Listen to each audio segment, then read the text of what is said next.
Bharatiya Janata party నాయకులకు సూచనలు ఇవ్వడం, సూచనల నుంచి పారిపోవడం అలవాటుగా మారింది.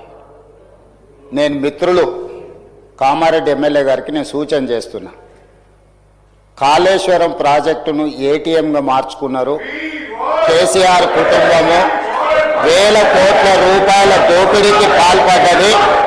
ఈ మాట ఎవరో కాదు, ఈ దేశ ప్రధానమంత్రి, ఈ దేశ హోంశాఖ మంత్రి నరేంద్ర మోడీ, అమిత్ షా గారు పదే పదే తెలంగాణకు వచ్చి కాళేశ్వరంలో వేల కోట్ల రూపాయల కుంభకోణానికి పాల్పడ్డారు.